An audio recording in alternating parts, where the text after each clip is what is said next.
I'm never actually quite sure about how to start these videos. You know, you get kind of famous YouTubers and things that have catch lines and phrases that they start with, so maybe I should kind of do like a really strong Scottish accent and be like, aye, fit like a day can. We're now doing some nutrition and training stuff. Aye. Enough of the shenanigans. Today is Serious Nutrition Day, talking over what I've been doing currently in terms of my muscle gaining phase and how I structure it, how I track it, and I'm going to talk you through all of those aspects. Now, during the prep series back in 2016, you would have known that I used myfitnesspal to track my overall calories. So I use this nearly every day to track overall total calories, get an idea of how much protein I'm consuming, how much carbohydrates, fat, and generally how I'm getting on in terms of a weekly tracking progress.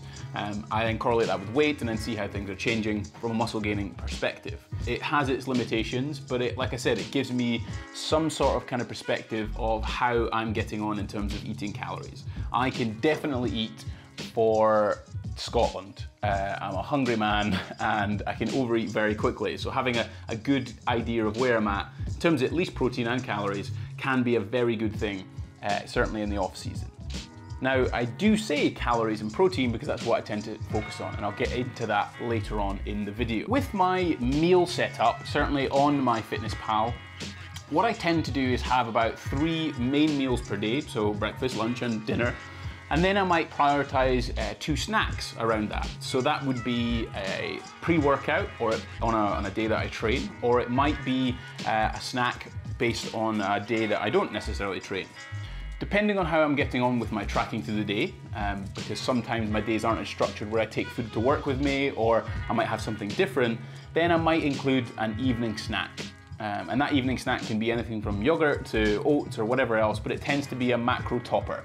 So it means that I might have undereaten slightly, or I know that I have about 30 or 40 grams of protein still to eat, so I'll include a shake or whatever else to finish off my day in terms of my total calories. I also wanted this to be a little bit useful because me just talking about how many calories and macros or how many calories and protein and things that I consume doesn't really matter.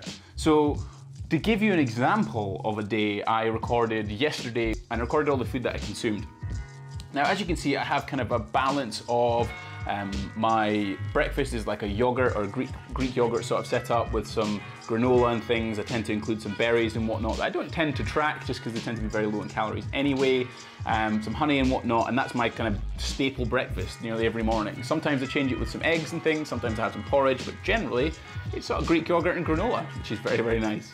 I then had a couple of meals that were pre-prepared for me. Laura had batch cooked a few bits and pieces. One was like a Rogan Josh chicken curry sauce thing with some vegetables and some rice. And then I had a fish cake with some sweet potatoes. We didn't have any vegetables over that, so it was just those two bits. I also had it with a yogurt, which was very handy because it tops up my protein a little bit, because I was a bit worried that the fish cake might be a little bit low, so I kind of combined things.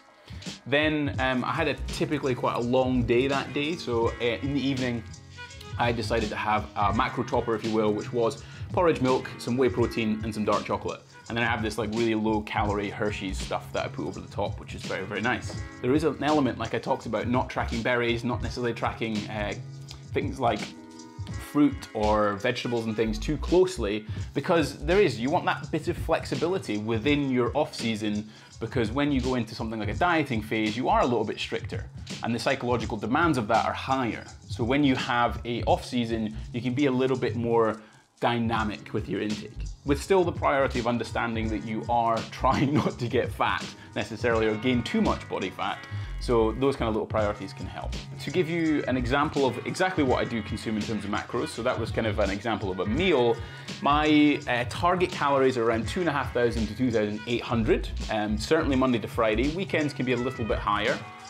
I then have a protein target of around 180 grams, about 160 to 180. Then I have a carbohydrate target of upwards of about 300 per day, and then I tend to eat about 80 to 100 grams of fat depending on the types of meals that I've necessarily consumed. And that seems to be ticking me over quite nicely. I split it over those sort of 4 to 5 meals per day, consuming anywhere between about 30 to 40 grams of protein, to make sure that I'm hitting sort of thresholds of protein, to make sure that I'm building muscle mass. Now, to hopefully make things a little bit easier or a little bit more helpful for you. So like I said before, it's not just about me telling you my macros. That's not very helpful at all.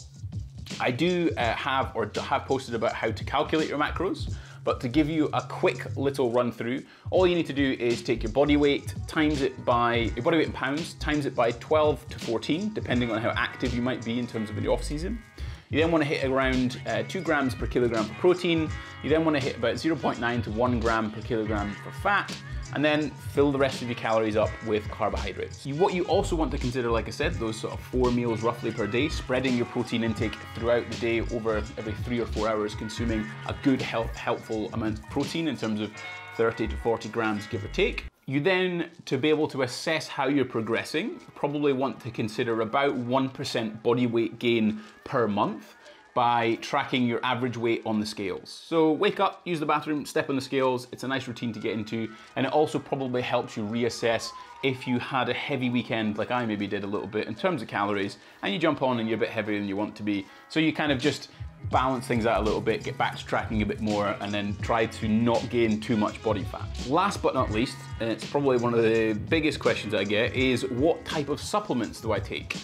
Very, very basic, very simple. I don't necessarily class whey protein as a supplement. It is a food product, so it's perfectly fine. I add it to things.